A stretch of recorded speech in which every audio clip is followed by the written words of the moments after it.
Good morning and welcome on the Sunrise Safari, the only place in the world where you will find a 3-hour safari, live safari, from the comfort of your living room, first thing in the morning and then in the afternoon once again. We're coming to you live from Djuma, Arathusa and the Greater Kruger National Park area of South Africa. Not only are we live, but we are also interactive. To questions at WildEarthTV. My name is Jamie, and this morning I have Eggsy on camera, also known as Zander. I've already forgotten where the nickname Eggsy comes from.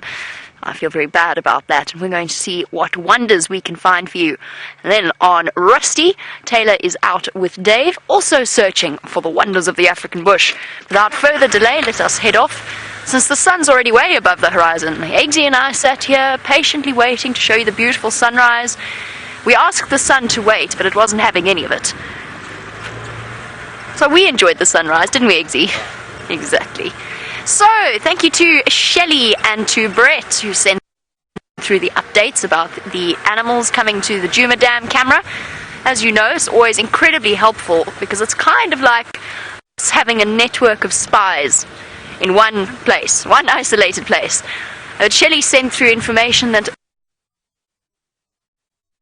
the female leopard paid a visit to the dam at some point yesterday evening, and Brett tells us that 2 lionesses kept, that was 2 days ago. And the fact that she's still around here makes me wonder if she doesn't have a kill somewhere in the vicinity.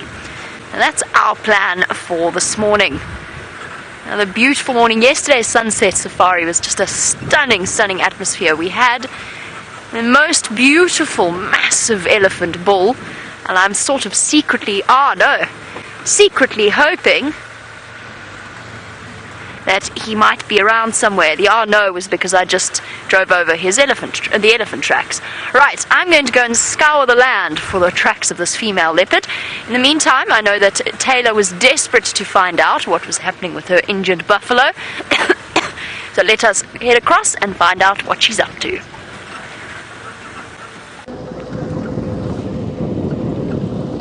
Good morning, everybody, and welcome to another amazing sunrise safari. My name is Tayla, and on camera today we've got David. Hello, David. Good morning. We're all a purple roller rather than a lilac-breasted roller, which we are normally used to seeing, but now it's hiding behind the trees. And it did actually have. Let me go back. I'm so sorry. I've got a tickle in my throat. Let me see if we can get it. It's eating something, it's having breakfast. My eyes are watering.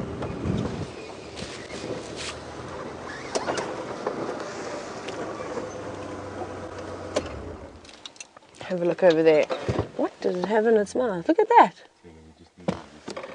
Okay, we're having a little bit of technical issues. I think if we can, let's hop on over to Jamie and we'll be back with you shortly. I'm afraid the cameras haven't woken up this morning.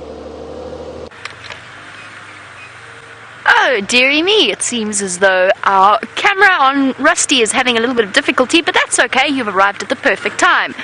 I'm going to show you what I have found for us on this beautiful morning safari. Let's play test poor Zander. There's a leopard track there, Zander. Yeah, there's a leopard track there. You jump out so I can show him, and of course all of you. The Queen, the Royal Queen of Djuma, Karula, walked along this road at some point last night, presumably, most likely, right after she was at the pan. Now the light's not quite right. I should probably look for lions. I mean, the lions were standing right here when I left yesterday, but they're not here, so we're all fine and well. The light is not fantastic for looking at tracks, so I'm actually going to trace out what I'm looking at. But over here, the tracks of the female leopard. You see them, Zander?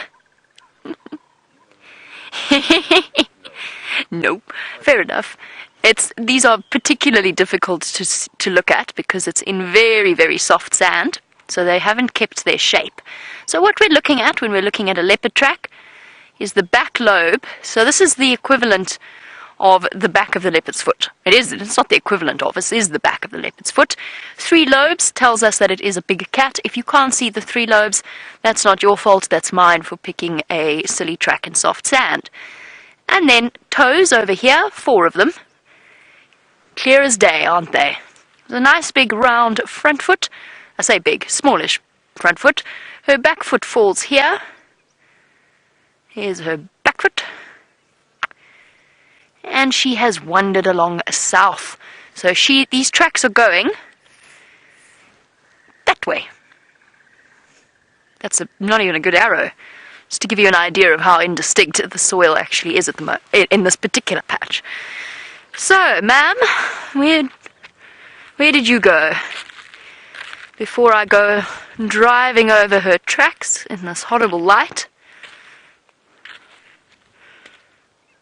Huh. Oh, there she goes. Okie dokie. So, we are hot on the trail, and if not hot, at least warm on the trail of Queen Karula. And of course, I have a feeling, well, I'm hoping it's not the case. I haven't seen her cubs in a while. It makes me wonder if she's not, perhaps, fingers crossed, on her way to go and fetch them and bring them back to Djuma. Karula, for new viewers, has 2 gorgeous 7.5-month-old cubs. I have not seen them properly in ages. So I'm really hoping that perhaps today will be the day. Okay. So excuse me leaning out over the right and not looking at you. It's because I'm concentrating, because next to Karula's tracks, actually this might be quite nice if she's been kind to us.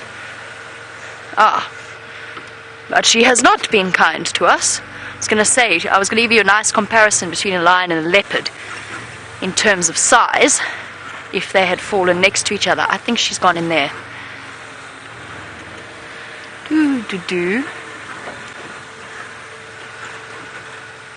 And thank you to Chris Rogue, who has given us the direction that Karula headed in. She says that she went southwest. She definitely did. More to the east, and she's on Twin Dams now. The quest yesterday evening, because we saw them. And we heard them. When I came home last night, Sander was standing on the veranda, listening intently to the sounds of the lions roaring as they moved a bit further. Ma'am, where did you go? For you have not continued on this road. And now we play the leopard tracking game. I once described tracking Karula as a Mensa test, and I was told that that was a slightly obscure reference, so I will continue to describe it, tracking Karula, as a Mensa test. Mensa, of course, being the society for the top 2% of our population in terms of IQ. Karula keeps us guessing. We're going to do this whole safari backwards, just for fun. Where did I last see her tracks? There. Let's just see where she's gone off the road.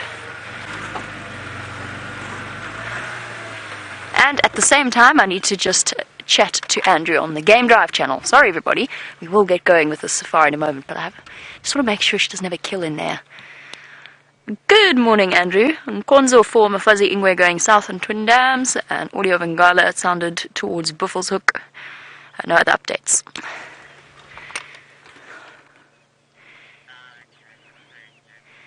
Right, where did you go? It's amazing. It's like she steps off the road. Very interesting. Okay, I'm going to just go for a little wander in here. I think she might be around. I think she might be closer than we think. Let's head across to Tayla, who has found something much, much bigger than a leopard.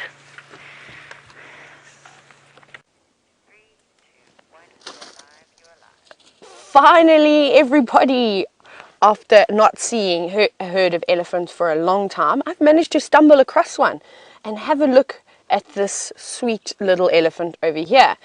Just as we arrived, it was having a little scratch, and this one seems to still be stumbling across its feet, so it looks relatively young. Look, watch how it, I don't know what it's doing. It's going up and down and over and under. Not quite under, a bit big to go under, but it's very excited by all these logs. What are you eating? Mountain climbing elephant? Look at the little feet. Oh, maybe it's practicing to be a trapeze artist, I'm not sure, or a tightrope walker. Look at that little bum. Very sweet. So it looks like a young female, and I don't think she is much older than about 6 months. She's very slightly wobbly still and hasn't quite got a good use of her trunk just yet, which is a nice indication. Look at that little front foot sneaking through the back feet. I'm waiting for her to fall over. There's not a massive herd of elephants. I can only see 1, 2, 3, 4, 5 elephants. There's some of the adults as well who are happily munching away.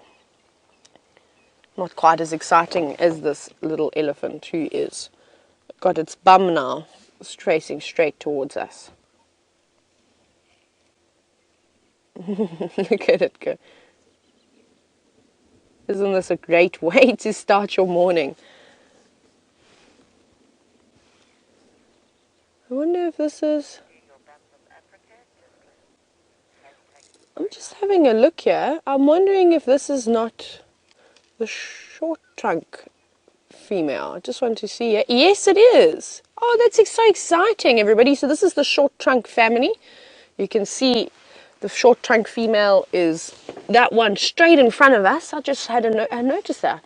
I'm starting to put 2 and 2 together in the last few drives, which is so exciting. Very, very, very exciting. I'm sorry, everybody. I am just in awe of this sighting because I absolutely love the elephants and I'm really just enjoying it so much. Look at these two now. So remember, we are live at the moment. How cool is that? So if you'd like to interact with us this morning, I know it's early for some of you or late for some of you. You're welcome to send us some questions. You can either hashtag Safari Live on Twitter or you can email us if you don't have any of the social media accounts. So you can email us at questions@WildEarthTV and I'd absolutely love to hear you. I think on my interview drive, I actually saw the short trunk family. I wasn't aware of it at the time, but the longer you watch individuals, as you all know, you start to get to know them. They all look a little bit different. Yes, I'm going to follow Mom. Going to keep by her side. But what a sweet little elephant this is. Hello. And they're walking off. They're so calm and so relaxed this morning. It really is beautiful, that golden light just coming through. What a picturesque moment this is. Here we go. There's another opportunity for a bum. There's a baby elephant bum.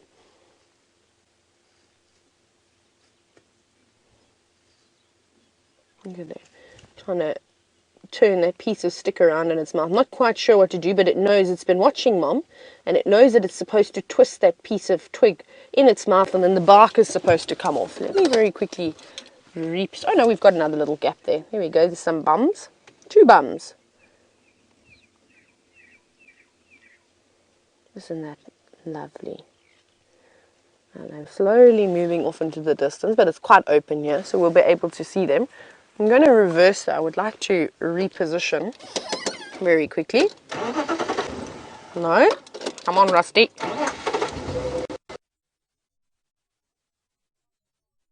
Morning. I'm going to go back because this one behind us is actually using its trunk so nicely. I'm getting really good at reversing without mirrors. Let's see. There we go. I think this is what this little one was trying to do. No, now how can you go behind the tree? Your face was just perfectly. Maybe I need to go back a little bit more.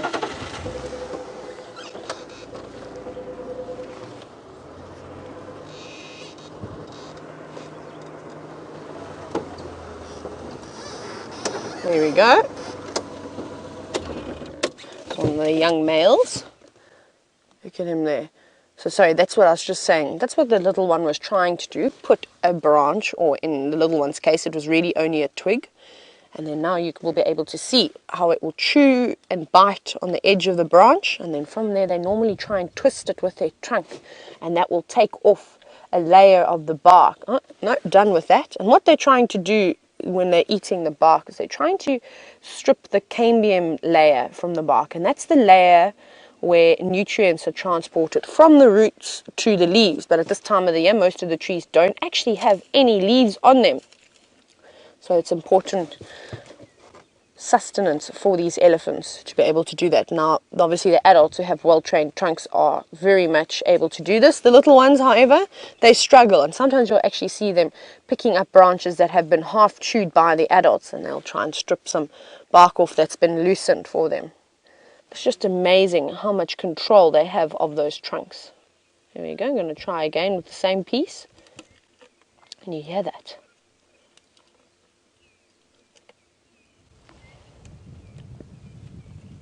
Hear that crunching.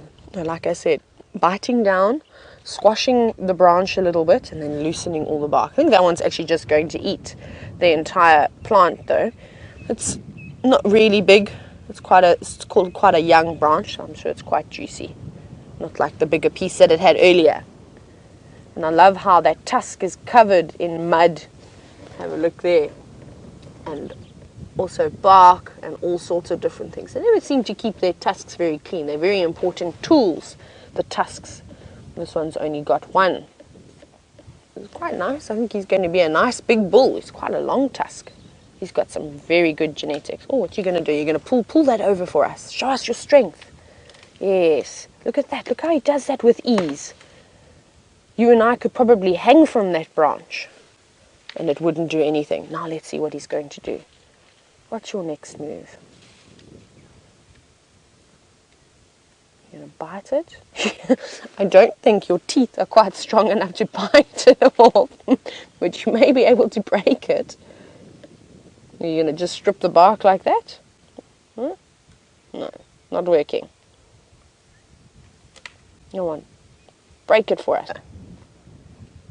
That's something that we don't actually see a lot of, because we often see the trees pushed over, but we very rarely see the elephants in the act. You can actually see, Davy, I don't know if you can see where it's actually managed to strip the bark off of that one branch. If you go up a little bit and to the left, there we go. See, so you see that's where it was biting the branch, and I think it didn't do what it was supposed to do. But how cool is that? Just to see the fresh layer of the bark stripped off. No, and it's given up. Well, that wasn't a very good effort to try and pull that tree down. It would have been worth it. You've just found something else. But I just love this light at this time of the morning. It's so beautiful. Ah, lovely. So we've got some of the migratory bird that Jamie's got to show you. Let's go and see those feathery creatures. Oh, goodness.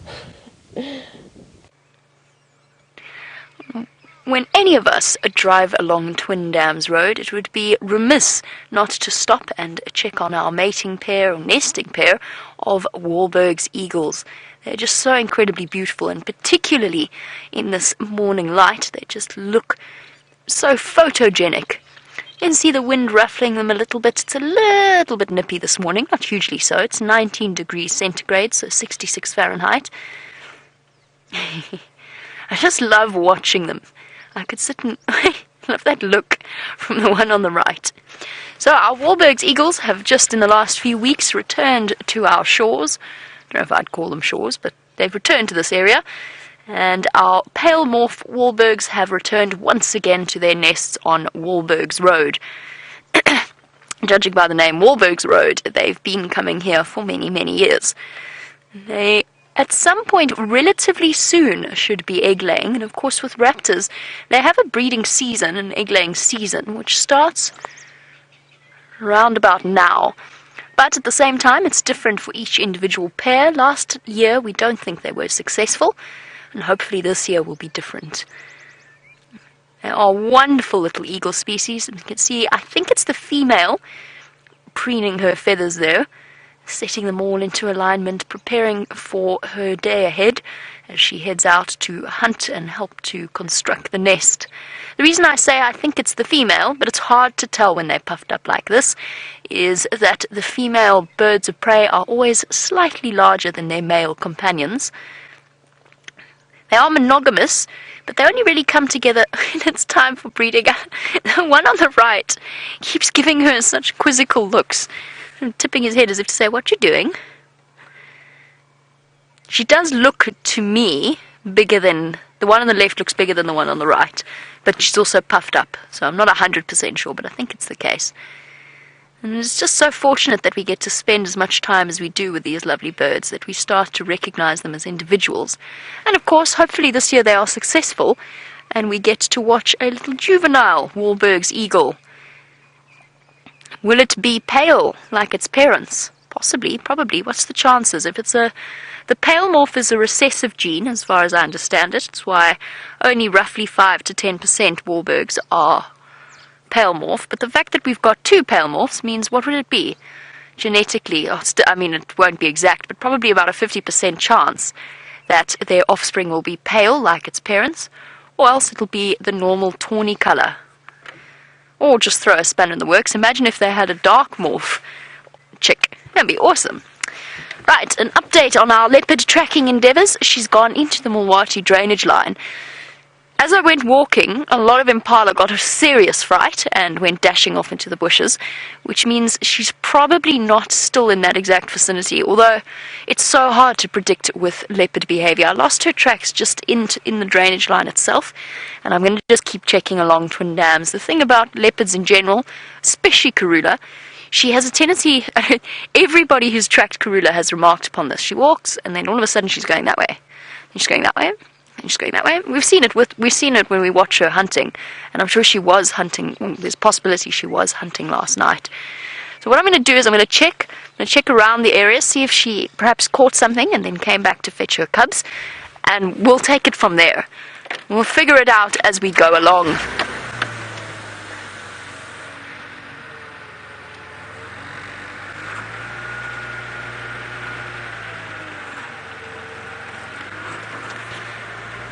David, you were wondering about, you say, how is it that different birds of prey nest in the same tree, and why is it that no problems occur? I'm not 100% sure what you mean there, because both of those nests are Wahlberg's nests, and those two are a mated pair, so they're a monogamous pair. They might have problems, I don't know, I've never asked them. That's a little bit... definitely not my business, but they will come together at the start of every summer for us and mate with each other and produce an egg, hopefully. So they don't really have any problems. In terms of other birds of prey nesting in the same region, or in the same tree, it's relatively unusual to see. You do occasionally see a vulture's nest next to a tawny eagle nest or something similar. They all like these towering, spindly looking knob thorns to build their nests in. I've never quite understood why, but it must be to do with the comfort levels for them in terms of not getting caught up in vegetation. What is more common to see is raptors or storks building nests on top of a hammerkop. Now, hammerkop is, ooh, very nice. Up there, easy. Got him. Awesome. Talking of birds, and he's got something. How cool is that? What you got? Looks like a... what is it? It's a grasshopper.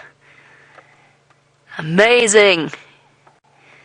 A hoopoe. Called a hoopoe because it goes hoop hoop, hoop hoop, hoop hoop.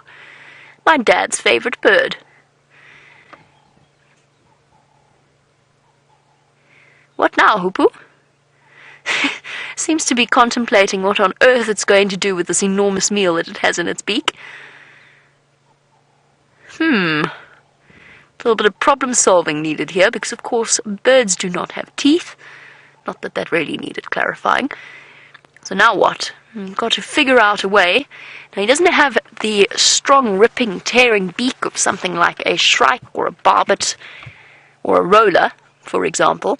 He's got a long, thin, probing beak, which is why it's actually quite unusual to see a hoopoe. Oh, where'd he go? With a grasshopper. Did you drop it? Or has he got a stash of food there? I wonder if he just abandoned that. That was weird. Just like he went and he popped it down on that log, on that little incline there. That could be a potential nesting site for a hoopoe. But there's no way on earth a hoopoe would just have left a grasshopper for a chick. There's no way a chick would be able to cope with it. How very mysterious. I'm almost tempted to wait and see if he comes back. But we could be waiting all day. That beautiful tree that he was sitting in, dead tree, is a leadwood. And that could be dead. That could have been dead for the last 100 years. That is the amazing thing about a leadwood tree, is that it is so solid and termite resistant and wood borer resistant that it makes these incredible homes for animals. And I'd love to know what's living in that hole. Wonder what's there. I'm not going to go and stick my hand in there, that would be a terrible idea. But this whole tree is its own little ecosystem. A dead tree that provides shelter. I mean, if we look further up, we've got holes all along this tree. Provides homes for all kinds of different animals for many, many, many years to come. And I bet you those holes right at the top could even have been squirrel nests, or perhaps a bush baby nest.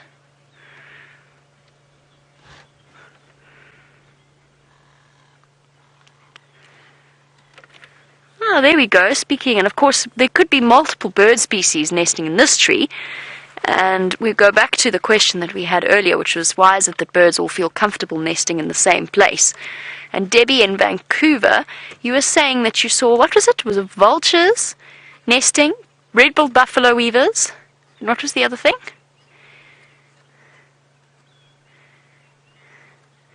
Small raptors. Were they all nesting or were they all together in a tree? It is interesting to see how often animals... Oh, awesome. So they were all nesting in the same tree. Thank you to Debbie in Vancouver. I didn't hear about that. It is interesting the way that they set aside their enmity in that way to comfortably nest with each other. Sorry, Aubrey's desperately trying to get hold of me. Standing by. And I think it's just a truce, essentially.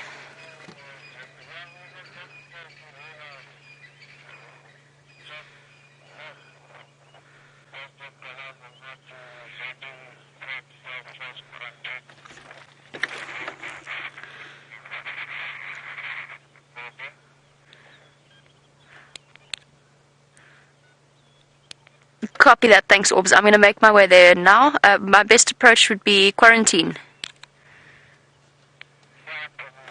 Let's go. Leadwood tree is lovely, but Karula has sent me in the wrong direction because she's just about to pop out there. Whee! We'll get back to the question of the birds because it's an interesting one, but for now I'm going to race to the Queen and I'm going to send you back over to Tayla, who has some wildebeest.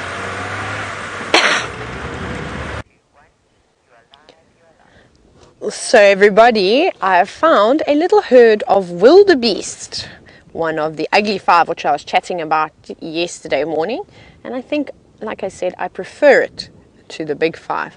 So it's quite nice to see so many females with such round bellies.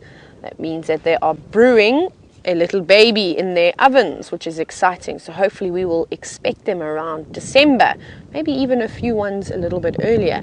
Now, wildebeest are known as the clowns of the bush because when the wind changes direction, they will often race around in circles and chase each other. It's quite entertaining to watch. But I think people forget how important wildebeest are to the ecosystem. Now, for instance, in this particular area, in the Sabi Sands, hyenas will actually feed quite heavily on wildebeest and on kudu as well. So, for instance, like this juvenile that we're looking at, this would make the perfect meal for a hyena. So, even though they maybe aren't as entertaining to watch as the lions, they are very important to have them around. And especially when all the females start to drop their calves, that is a super important time of the year. That's when you see all the scavengers out in full force, because it's obviously so easy to snatch up a young calf rather than even having to hunt a big adult. And these poor youngsters are going to get the boot from their moms as well, which will be a big shock to their system. But I just love that sort of bleached look that they have at this age when they haven't got their adult coat just yet. They're funny looking animals. They almost look like they've been put together, or are put together, of a few different animal species. Love that. Face like a horse and a mane and a tail like a horse. And then they've got the very much cow-like body. And then of course the horns like a cow too. Look at that. They're so beautiful, and they're so happy. I just really do feel sad for the animals now that they are trying so hard to try and find some food, and there really isn't anything left.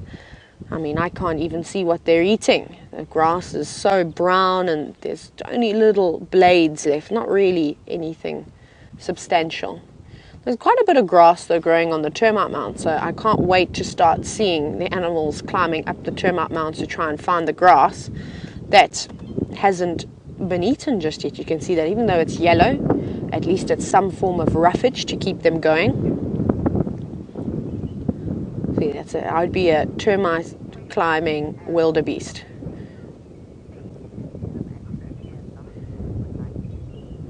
Aaron wants to know if there's any species of antelope that I have not seen. Aaron, of course!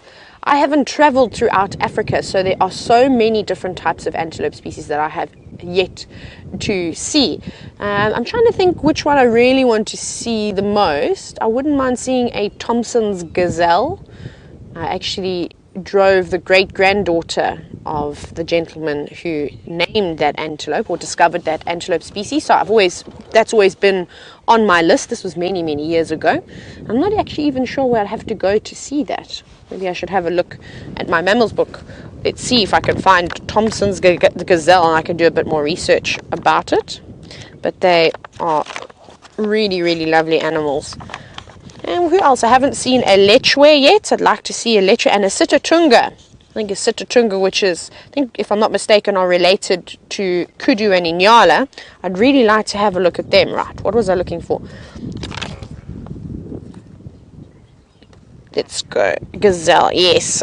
My eyes are not working this morning in my book, and I'm trying to find it. Let's see where you are. So the wind is picking up today. Why can't I find you? Where is Gazelle? Why are you hiding away? Maybe you are... Maybe I don't even have it in this book. It's a very old book. And also all the pages are stuck together. So that would be terrible if I couldn't even open a picture to find it for you. Or maybe it's doing... that's why I'm sorry. I'm being very silly. I actually... Where's T? Let me try that way. Oh, I don't know why I don't have it in here. That's so bizarre. Let me see if I can quickly scroll through. Never mind, I can always get back to it this afternoon. I can try and relocate it. No, you're not any of those. My goodness, there's lots of different antelope species. You can probably hear me paging through my book. No, I can't find it in my book. I don't think I have it. I think I'll have to try and find a photo at another point and then show you, but that is something that I would like to have a look at. Now you can really see how fat these wildebeest are getting, which is quite exciting. Fantastic, everybody. I think we're going to say goodbye to these wildebeest, and we're going to carry on with our search for our injured buffalo.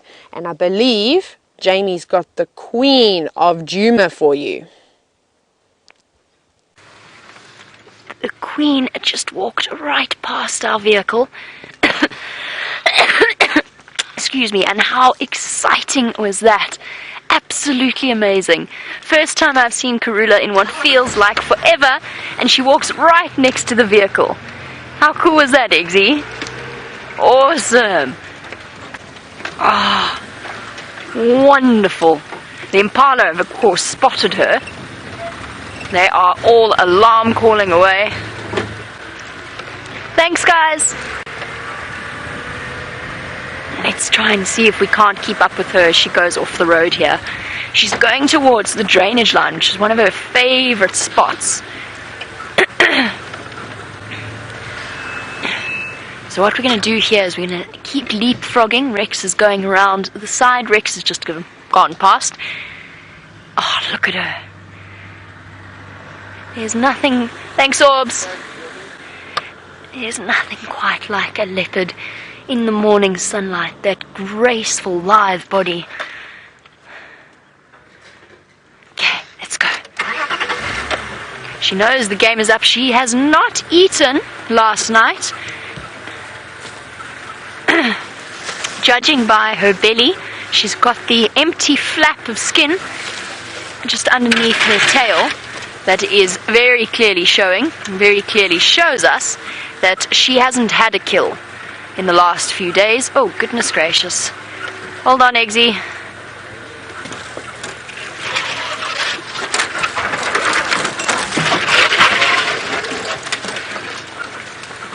This is where things get difficult.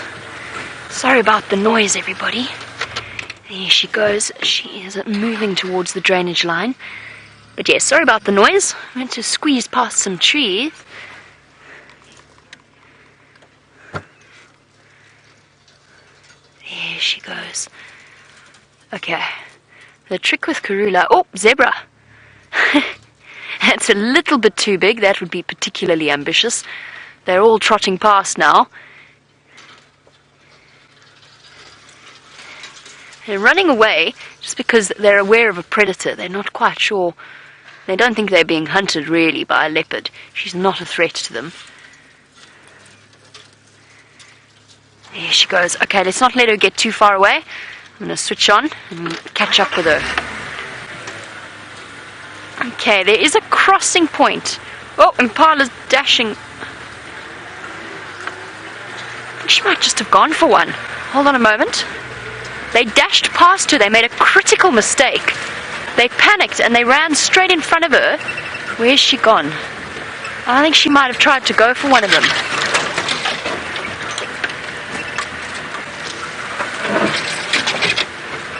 The dangers of panicking here in the bush and that herding instinct, even though they had spotted her, her element of surprise is gone, but her reflexes are exceptionally good, and I think she's just gone after them. Everybody hold on. They just made a crucial error. I think she's gone for one of them. Eggsy, you're keeping your eyes peeled.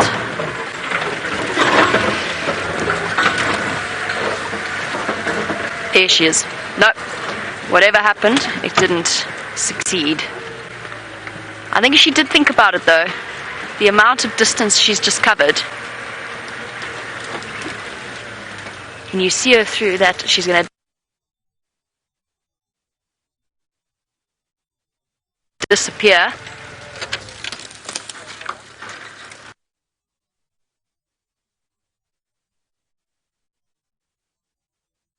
Going to go? Which way is she going to go? Are we going to cross here, or are we going to stay this side of the drainage? I don't see her coming across just yet. No, she hasn't crossed. Ooh. Hold on, Eggsy. Whee! Whee!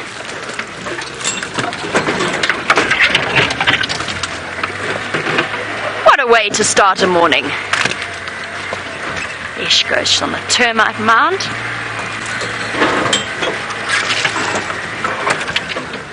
And of course, you're all as excited as I am to see the queen. Where'd the queen go? Hey! There she... Oh, no. Here she goes. Now she is going to cross the drainage. See what I mean about her unpredictable ways? Sorry, I will catch up with her.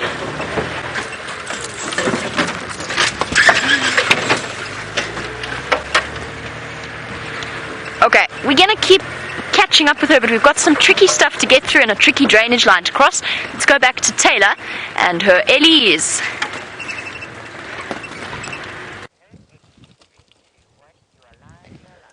Alright everybody, I've just decided I'm going to stay with the elephants the entire morning. We managed to stumble across some more. Short Trunk and her family disappeared into some thick vegetation, and we were surprised by a few more elephants, probably a few 100 meters up the road, which was very nice. And this female cow is so close to the vehicle. She's probably only about 10 meters away. Can you believe it? And look how relaxed she is. She doesn't even care that we're here. She's also got a young calf who's hiding behind her at the moment. And we're watching all the elephants pick up all the branches and eat the bark. That's what they seem to be having for breakfast today, is bark. You know, eat that. See, watch this now. Now we can see her quite nicely because she's so close. How she chews, bites down nice and hard. I love how while she's busy with that one, she's looking for her next meal as well. Always hungry. So elephants are needing to eat quite a large amount of vegetation every single day. And I'm sure you've all heard this before, but I know there's some new viewers that are most likely watching us today. So elephants haven't got the greatest digestive system. They're only digesting about 40% of their food. So they need to eat lots of it and a variety of it. So they're feeding for about 19 hours a day. And you can see how that female got exactly what she wanted, getting the cambium level off the bark.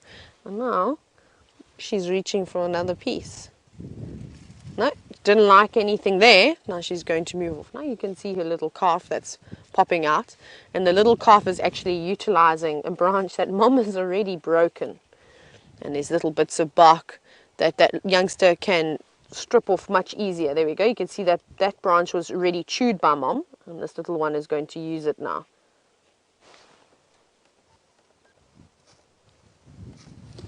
Here we go. So sweet. This one's much older than the calf we saw earlier. I reckon this is probably just less than a year, maybe 8 or 9 months.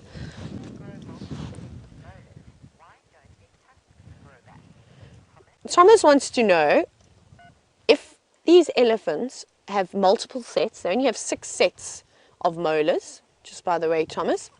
Why don't their tusks grow back? Now, their tusks are not used in the same way that their molars are. They're not grinding down their tusks to chew their food.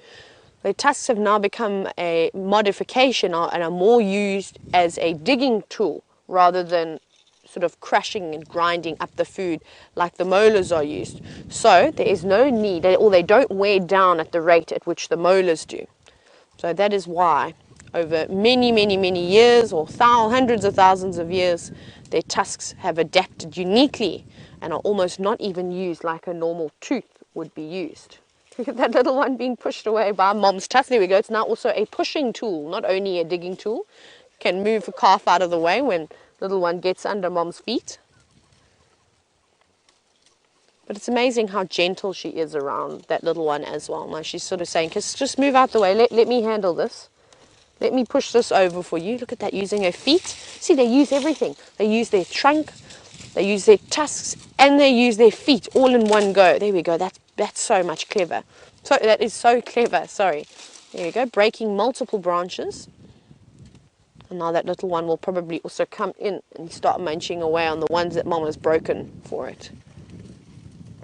But they are all feeding on the bush willow trees at the moment, from the variable to the large fruited. They really are enjoying their bark at the moment.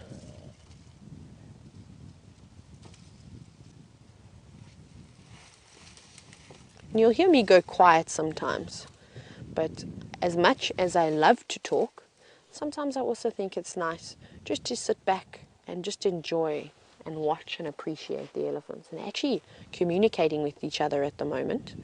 One just let off a stomach rumble in the distance. I think it was too soft for you all to hear back at home. And now you can see how that female's looking away. It's as if they said, right, everybody, come on, let's keep moving. And that's exactly what they look like they're going to do, moving in the direction of that other female. And this little one's quite happy to stay munching on this little branch. Look at that.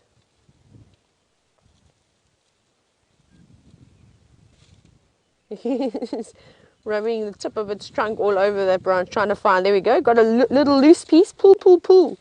Come on, you can do it. You're going to have to put your... Oh, no, you didn't even have to use your foot. That was lucky. They're really having to rely on Mom to help them at this time of the year when they are not quite strong enough just yet to push over all the branches. So this one will probably spend a few more minutes feeding, and you see Mom is preparing some more branches in the distance. Yeah, she's breaking them. And the little one's still here, quite happy, munching away. Here we go. You're getting it slowly, every day. They're training up a new muscle. No? And now what? What happened? Oh, no. Yes, you're very big and scary. Yeah, sort of just saying to us, yes, and keep on walking.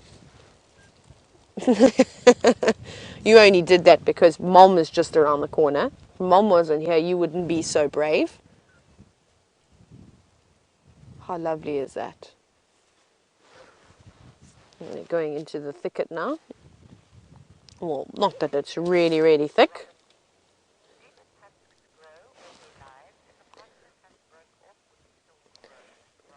Robin B wants to know if their tusks would continue growing all their life, even if a section of their tusk broke off. Yes, and that's because the tusks are not growing from the tip.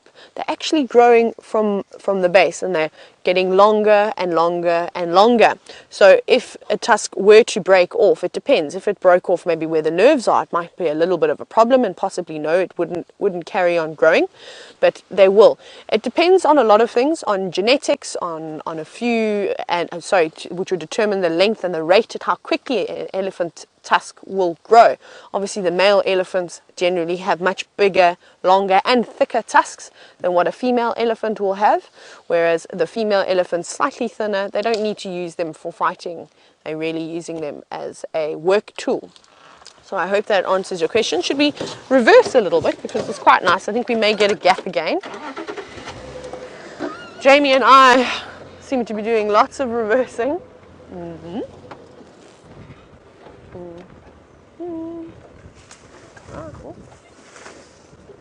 I'm sounding like an elephant now. Hello and thank you, elephants, for popping out into the open. And there they are again. Just moving from one tree to 15 to 20 minutes, the light will be really, really hot. The sun is rising so quickly. Look at there.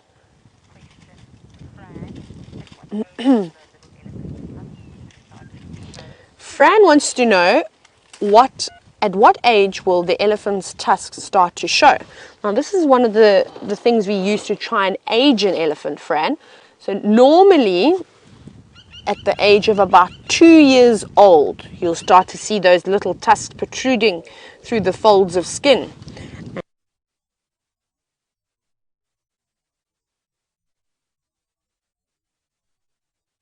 And that is a good indication. However, you do get, and it's like I said, genetics.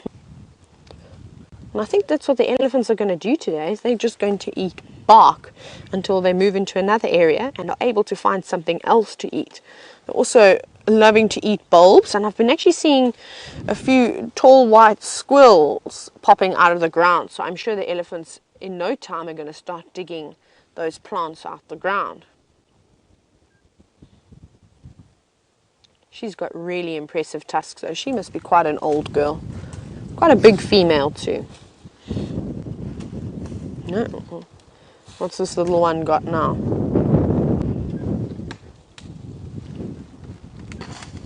Oh, Mom's just breaking everything. Very, very curious, this little one. How on earth did you do this, Mom? You see the amount of concentration that little one has to put on in order to try and pull a little piece of bark. You can just see the tip of his trunk below that branch. Lots of concentration going on there.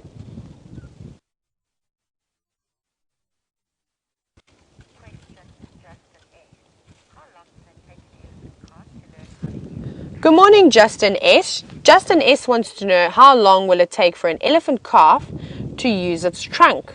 Now, it can take them well up to a year for them to get a really good use of their trunk. And I have heard many different stories as to how many different muscles an elephant has in its trunk.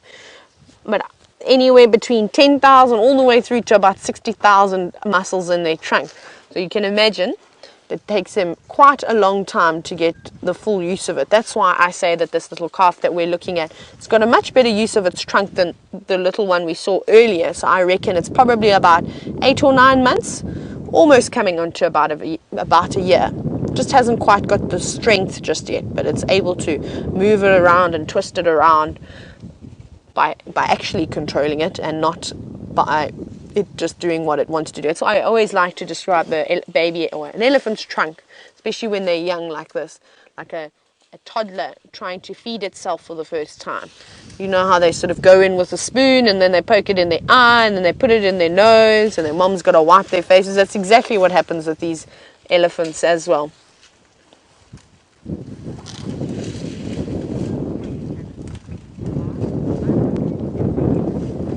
Wow. P. Hart wants to know if they ever sprain their trunks. I'm not sure. That's the problem. We can't hear the elephants talking or when they're in pain. They never really let us know.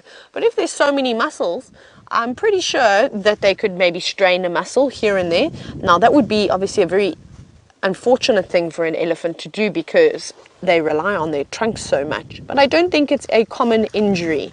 So I think their trunks are safe. I mean, they don't really stand on their trunks or anything like that.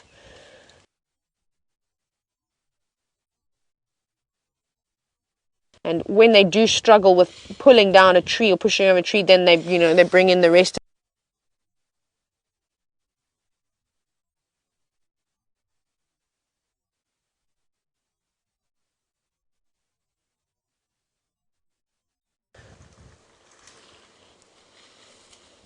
Hearing the branches breaking, and that's sometimes that we actually a tool that we'll use in the summer months, is that we know how thick the vegetation is and we can't see as far into it as we can in winter. So often we'll just stop and switch off and get everybody to sit quietly for a little bit, and then we will listen, and then that'll often give the location of the elephants away. There's another big elephant just up ahead. I think it's a bull. Let's go see what he's doing quickly. He's just around the corner. We won't be too far. We'll be there in about 30 seconds.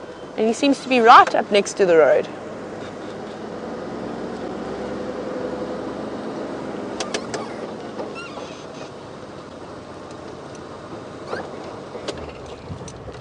We're going to go mode. Hello. Yes, we have a young elephant bull. Look at you. You seem to have lots of branches that are obstructing our view. I wish he'd just come over and remove that one that's across his face. So this is a young elephant bull. He's probably around anywhere between 15 and 18 years old. He's getting big. I reckon he's getting to the point in his life where the females are going to try and push him out. He's getting old enough now. So maybe in the next year or two, maybe the process has already started because he's a fair distance away from the rest of the herd. The female we were looking at earlier, she was right at the back. Oh, look at that. How cool is that? Kicking up the sand there. And what he's doing is, I think he's trying to loosen the roots that are at the base of that tree. Often you'll see them doing this as well when they want to throw sand over their bodies. But I just see a lot of roots now being exposed. So I think that's what he's trying to do with his feet. Let's see. Yes, you can see that trunk is working hard. And the sand is very soft here, so I don't think it would have been too much of a need to loosen the soil so much to throw it over his body and give himself a dust bath. Come on. Where's that root that you're looking for? You're going to get that golden prize. They're constantly working for their food. Even though they don't have to stalk and hunt like the predators do, it's not always easy. And I think the elephants have the upper hand in the winter months, having tusks, being able to use their feet and their trunks to look for food that maybe other animals cannot find. What have you got? Yeah, no? There we go. There, could you see that root? You see there? His foot's just going over it. Is it a bulb? Is it a root? I'm not 100% sure. We'll see when he picks it up. But I think, did you loosen it? Where is it? It's gone under the sand. Pull. Yeah, no, nothing yet. He's working very hard. There we go. You see that? That's what he's after. Yum! The root of a tree. Now imagine how many nutrients are in that. And it's also going to be very juicy. So they're getting a little bit of moisture from the plants that they're eating still. In summer they don't have to drink as often though, because a lot of the plants are either covered in dew in the mornings, or they're... Oh wow, look at that! Look at him! Push it over. Here we go, use your foot. Wow, he decided he really liked the taste of those roots, and he thought, well, we'll just sacrifice this tree, we'll uproot it completely. And now he's happy. Now he doesn't have to dig anymore, because all those roots are exposed so nicely. Look at that. See, he's going to eat all of those. There we go. Chop it. Cut it with your foot. Look at that. I love that pulling technique. And they just use their feet as if they were spades. Oh, that's a big root there. You're going to love that. What are you going to do? You're going to pull it back. Oh, that was quite easy. You can see that those roots are also full of moisture. You can see the flexibility in that root. Now, you know, if something is dry and doesn't have a lot of moisture, it snaps quite easily. That was very bendy.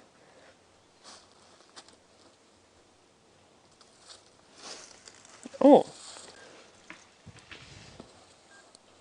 Isn't that amazing? Look how much... I'm really surprised as to how much sand they're able to scoop up with their feet. I don't know if you saw that back there. That's really impressive. Oh, and look, now he's happy. He's got a big piece of root in his mouth. It's like chewing a piece of celery, I suppose. Not that I like celery. I wouldn't chew that.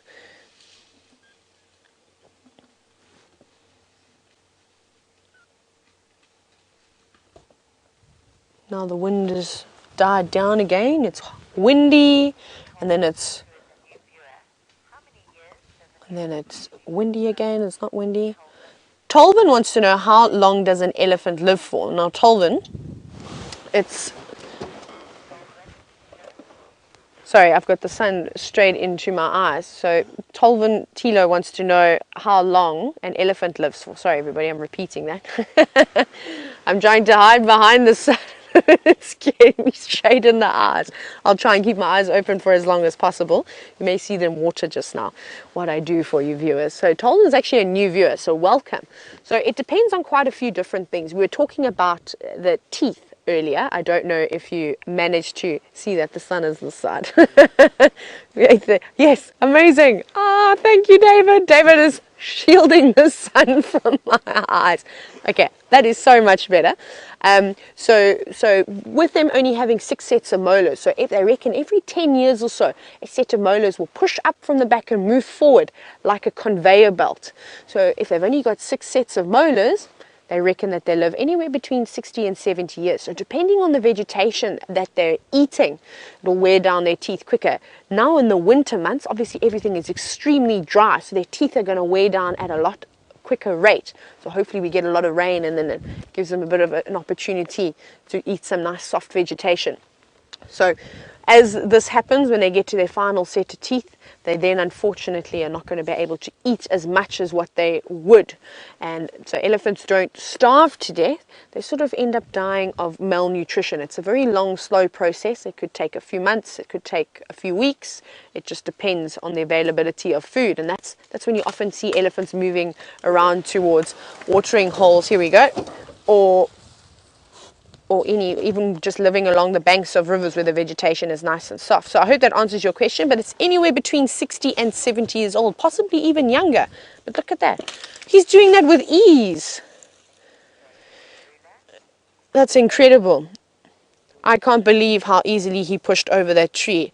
And that's what the elephant will do in order to get those roots. So Jamie's managed to relocate Karula in the thick vegetation. So I'm going to send you on over to her to have a look at the spotted queen. Whew. The royal queen sent us on quite the, I don't know, I suppose, quite the journey. through the drainage line. She is now perched atop her termite mound throne, surveying all that the light touches, so to speak. Isn't that an absolutely gorgeous view of this particular leopard? Oh, and we're off again. Oh, Karula, keeping us busy. There she goes towards the other side of the drainage line. Let's just wait and see whether or not she's going to keep going in the drainage or if she's going to go to the other side of it. Basically what she's been doing, she's been crisscrossing this drainage line and we can't get the vehicles across it, so we're kind of bouncing that way. So we get here and then she goes that way and then she goes that way. It doesn't matter to her. I mean, she can just go wherever she wants, but for us it's a little bit more tricky. I've been slapped across the face a few times. One branch took my hat off completely. Right, and on we go.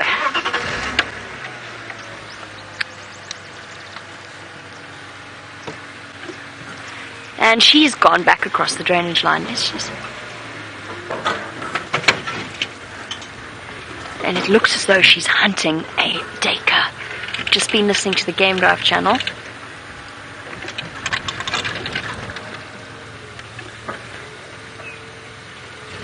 Whoopsies.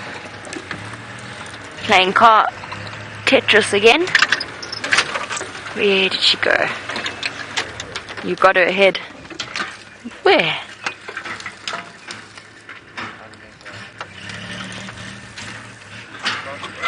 Okay, she's crossed over. And she's moving to the other side of the drainage line.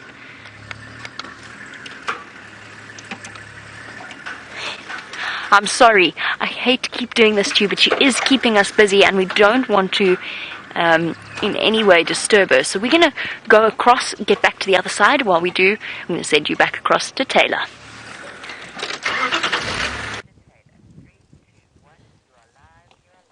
So we're still watching our friend the elephant. Look what he's doing. He's completely pushing this tree around. I think he's trying to uproot it.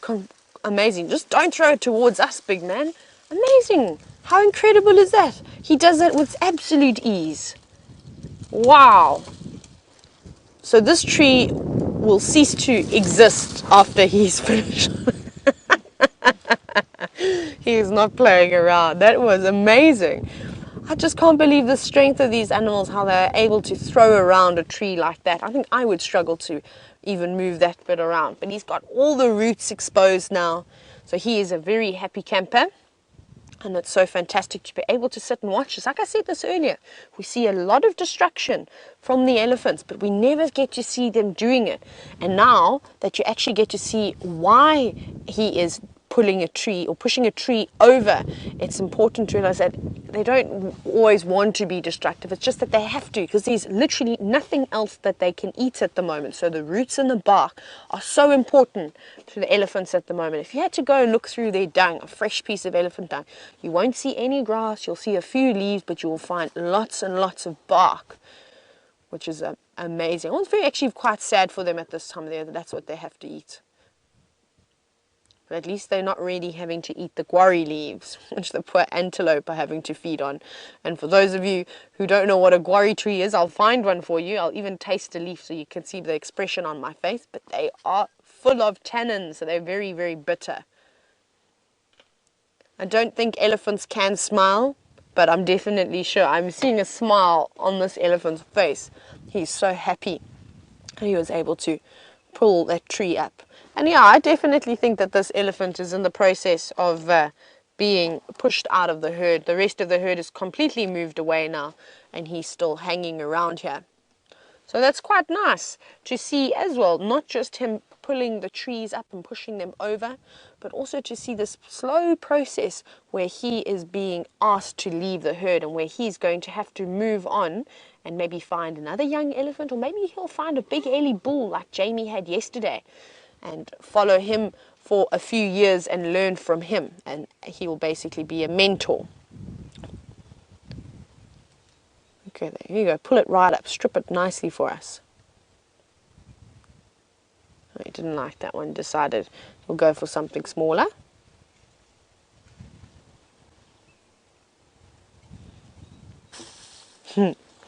All that dust and all the leaves. Who needs a smoke machine when you're out in the bush and you've got elephants? They create. Look at that. Pull, pull. Come on, you pulled that big tree up. That little root is not going to be any problem for you.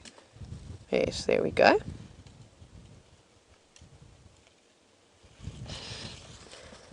Whee! It almost swung back and hit him in the head. I don't think he would have been too happy with that.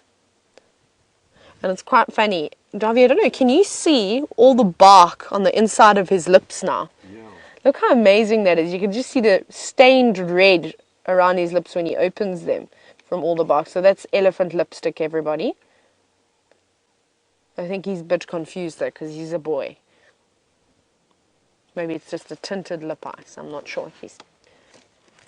Okay, everybody, we've got Karula back again, so I'm going to send you over to have a little look at her while we hang around with the elephants. Karula on the move once again, keeping us guessing. Isn't it amazing how her tracks where I started this morning were leading in completely the opposite direction, but we've now gone full circle and she's heading back to almost where I lost her, or coming close to where I lost her tracks earlier. So she's doing circles within circles, definitely looking for something to eat. And stopping every now and then to listen. And we're just going to let one of the vehicles go past. They're going to cut in front of us. Nobody panic. We will catch up with her in a moment. Obviously, lots of people want to have a view of the wonderful queen. Go ahead, yours. So we're just going to lose view for a moment. There we go.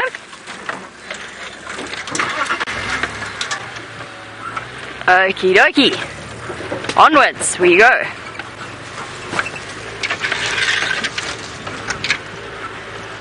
Awesome way to start off a morning, and I'm really hoping, because we do have a school drive this morning, I'm really hoping that we get to keep her for them so that the kids have a chance to see her as well.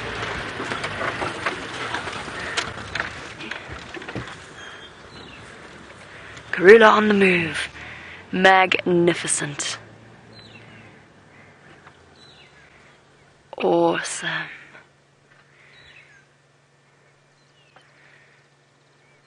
Isn't that beautiful? Imagine how excited the people in that vehicle are to have an experience like that. See, she is hungry. She's looking very sleek and thin. Not thin, just like she hasn't eaten in a few days. She's in perfectly good condition. Okay, now, just when we thought things were tricky, she takes us into this block. Ahem, num. Here we go. I'm going to stay just watching her for the moment. I don't want to move just yet. I just want to gauge her direction. Well, that was pretty conclusive. Straight towards Ingwe Alley. Let's go. Now we can go.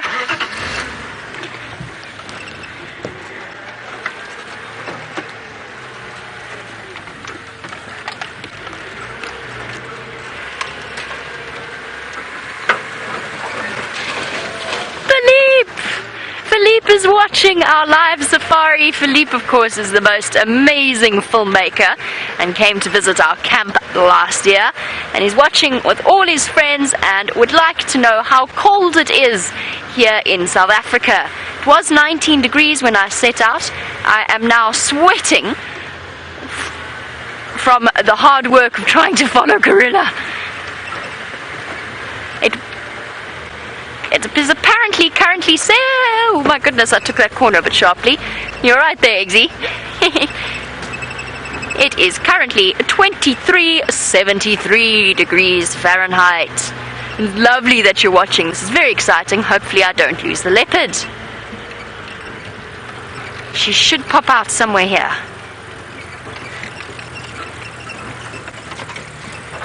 Just switch off and listen for yours. Oh, there he is. She's going to come here soon.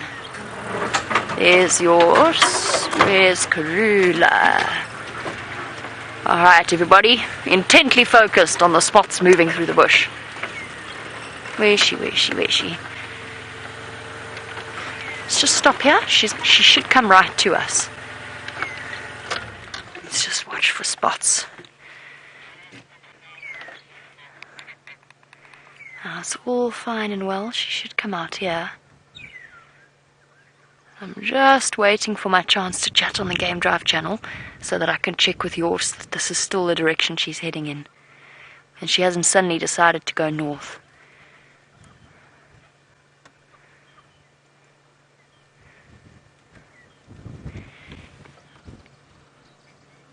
Where is she?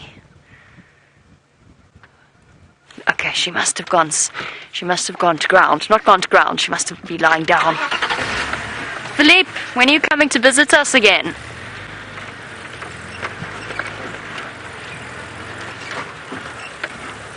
Okay, I think I've got a gap to talk. Yours, do you have still a visual?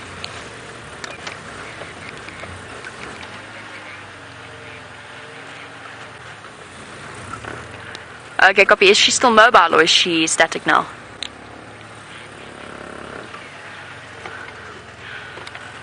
Copy, thanks. Cool.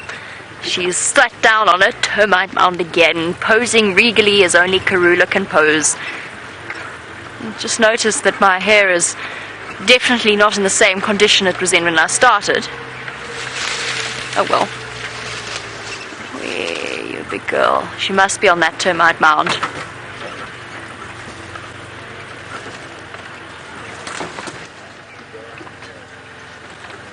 Perfect, well done.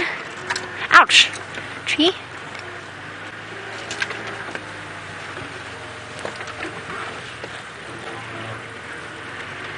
Red. Of course, one of the lovely things about all leopards, but Karula especially, is that twitching tail with its tip of white. Well spotted, Zander. Very well spotted. And you want to know if they can curl up their tails into a coil type.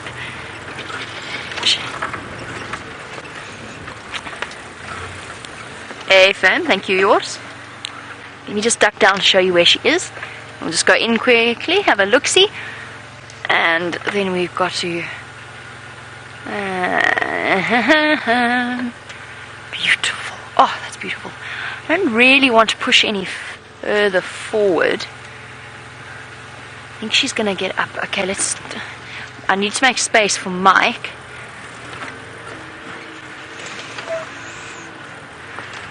Right, so can they curl up their tail? No, they can't. The tightest they can do is sort of a little curl.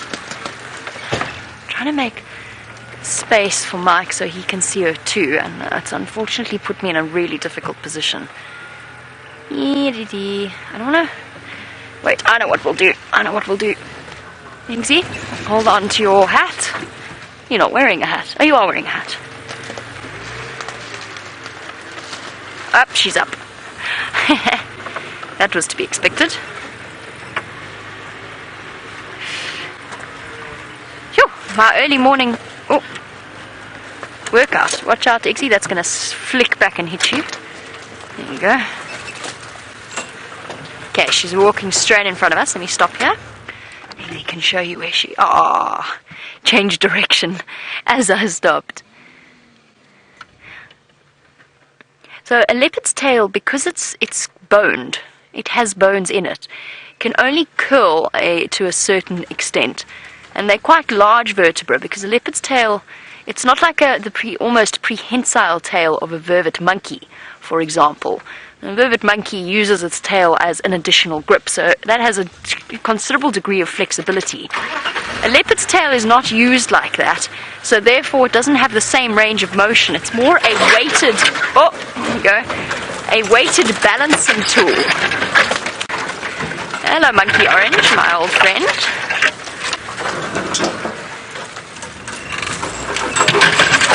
Watch out, Eggsy. That is going to flick at you. Okay, it's going to spring back up, watch. Okay, here we go. This is so much fun. Are you having fun? I'm having fun.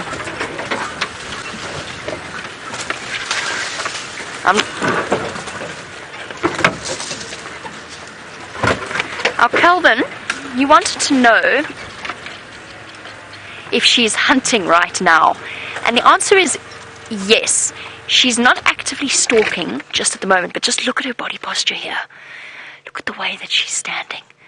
Casting about, using things like termite mounds and big logs to check out her surroundings. And yes, if she spots something, she's looking for something to hunt. If she spots something, then she's going to go into serious stalk mode. You're casting her head backwards and forwards. Isn't that an awesome, awesome shot? And slinking over the top of the log, and off she goes.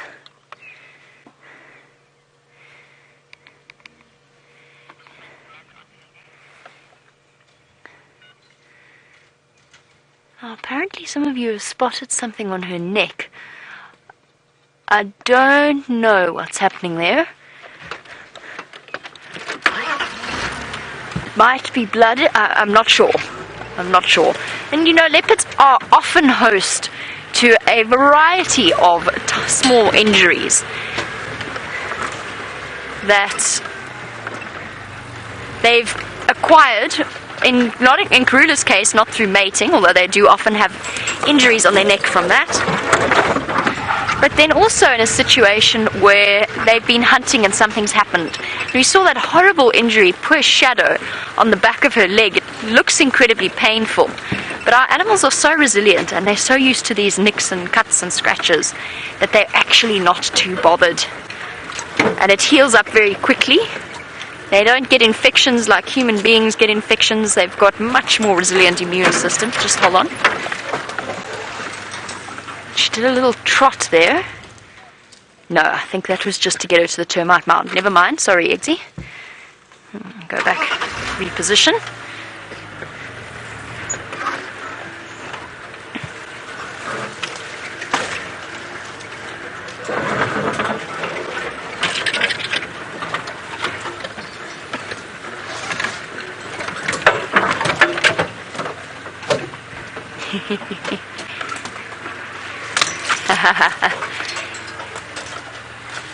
We're just about to get a really nice view of her on a termite mound, but as we do that, James Richard has raised a very good point.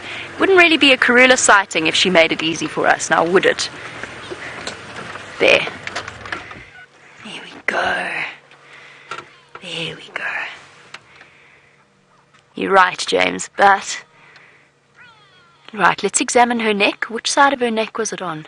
Might even just be a popped tick.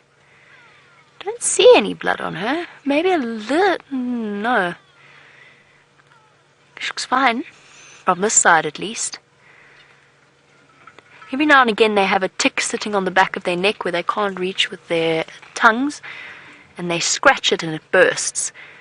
And that sometimes also causes a little bit of blood around the fur. Isn't she beautiful? How's this light? Stunning. Absolutely stunning.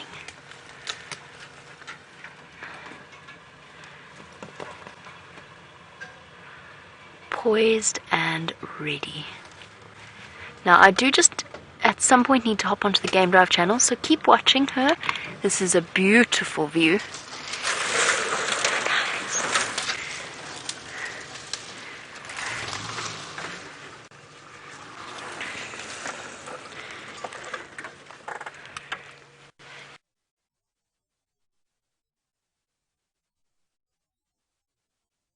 Just look at that.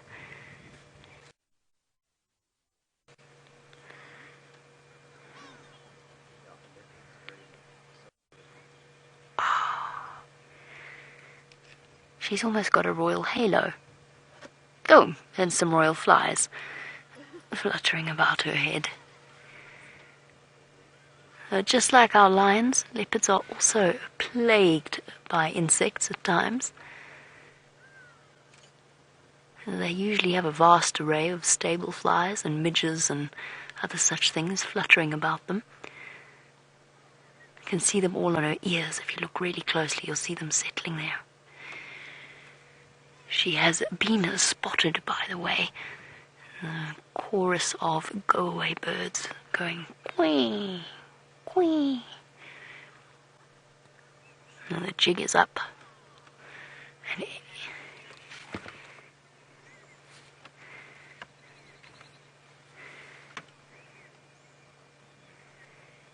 Eddie, Abby, you're wondering about the spot pattern of a leopard. You're wondering, what does it mean when we talk about 4-3 or anything like that? And basically, oh, it is blood. Sorry. It looks a little bit damp on the right side there. I think she's just scratched a tick. So essentially what it refers to, the numbers 4-3, 3-3, 2-3, they all refer to the number of spots on the top row of the whisker pattern. So in this case, if you count the spots, you'll be able to see, I think that's 3 there.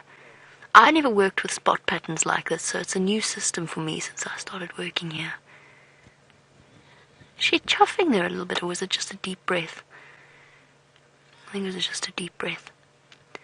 Yeah, so you look at the left side and then the right side. For us, the way that we're looking at her now, it'll also be, so it'll be right, left to right. And then they give a number of the spots on the top row. So if it's 4-3, they've got 4 on one side and 3 on the other. 4-4 is quite unusual, and I believe that's what Nkanyeni has, if I'm not very much mistaken. Who, of course, I thought I saw, but I didn't. And once you spend a little bit of time with them, then of course it becomes really very easy to recognize individuals. And Karula is distinctive, Shadow is distinctive. We spend so much time with them that you just take one look at them and you know which leopard you're with.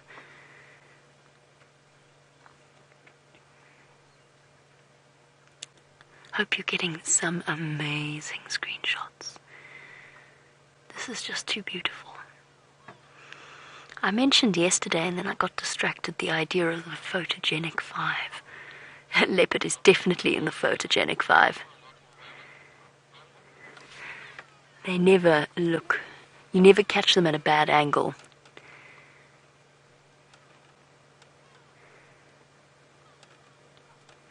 Now, one thing I will do on the subject of whisker spots is I'll go into it in a little bit more depth after we're finished with the sighting. But David, you wanted to know why the flies are attracted to Karula. And the answer is, if they're stable flies, which some of them might be, then they are settling around her so that they can bite her and siphon up a little bit of blood. So kind of like ticks and exoparasites.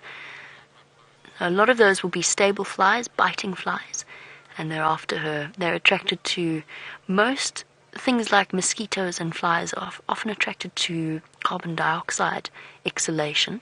Oh, and she's off. And then also, leopards are not clean creatures.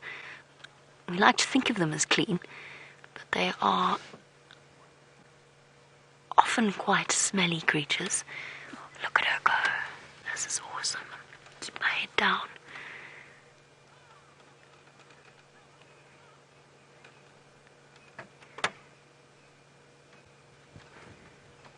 Such an athletic cat. Awesome. Okay, Karula, are you oh no, she's taking us to the Ingwe Alley drainage line. I do hope that she manages to catch something. Okay.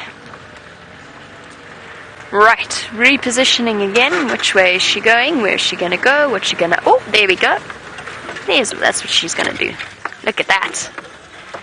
See, moving from termite mound to termite mound, and essentially that just gives her a slightly higher view so she can look across with a better perspective. And usually termite mounds come with a great deal of or often come with plenty of cover. So it means that she can look about but not be spotted. Very much interested with whatever is around her. How's it yours? How are you? Lovely to see you. Sorry, let me go forward for you. Sure. Okay, we're just going to sneak forward. Is that okay? There we go.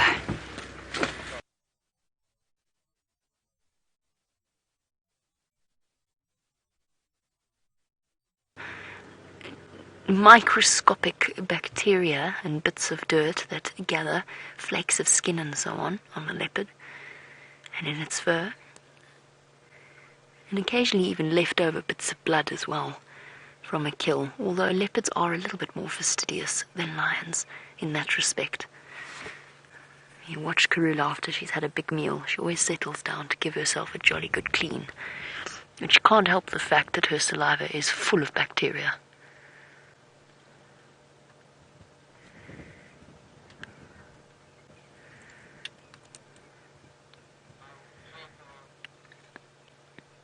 She is very, very definitely on the hunt. She is going to be searching for something. And in this area, perhaps a duiker or a steenbok. Both of those things are very, very likely. Oh, time to sit down for a little bit. And there's that twitching tail. Twitch, twitch. A mind of its own. It's almost hypnotic. Okay. Well done, Tayla. From one spotted creature to another spotted creature. Let's go and have a look at something a little bit taller. So everyone, we've gone from the largest land mammal in weight to the tallest African mammal. We are looking at a big male giraffe, and he is munching away. David actually spotted him for me. I was trying to find some lion tracks, and I had my head on the ground, and he spotted this lovely tall creature. Let me go forward a little bit. There's a better gap. But how cool is this? I haven't seen a giraffe. I think could be the first giraffe I've seen since I've been here. I'm slowly ticking off the list of animals that I need to see. But isn't he lovely?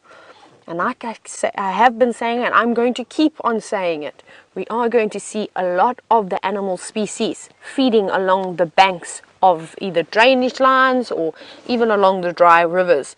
And we've just come out of the Muwati. And that's just because it's the last area that there is some greenery. Can you zoom into what tree he's eating? I think he may be feeding on a tamboti, if I'm not mistaken. It looks like he's feeding on a tamboti. And he won't probably eat that for too long, just because they're also very, very high in tannins, like the guarri trees. But there's not really much else that they can eat.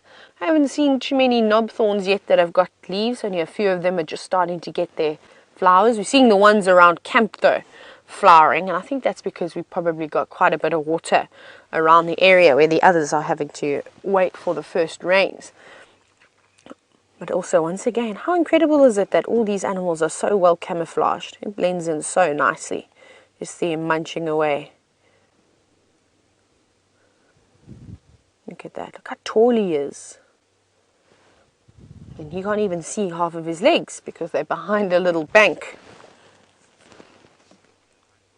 Something's quite amazing about the giraffe that I really love is that they have the largest heart of the African mammals. Their heart weighs about 12 kilograms. Can you believe that? And it is able to pump 60 liters of blood every minute through their entire body. How incredible is that?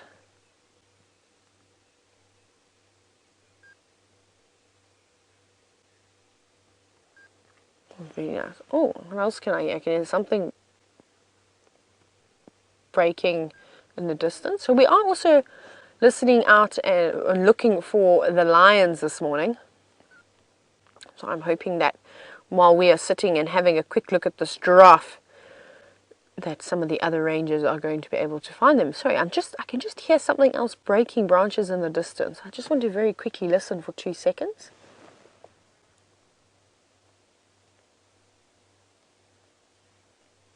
David, you also heard that, didn't you? I'm not making it up. Sorry, I'm just double checking. Maybe it's a buffalo or something that was sharpening its horns on it.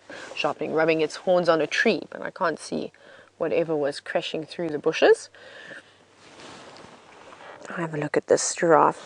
And it's quite easy to tell that it's a male. We've got a very nice look at his ossicones, which are those 2 protrusions off the top of his head that have now disappeared. And when we did have a quick view of them, I'm sure you noticed how there was a lack of hair on top of those little, I suppose if you wanted to, you could call them horns, but they're not really horns, called ossicones.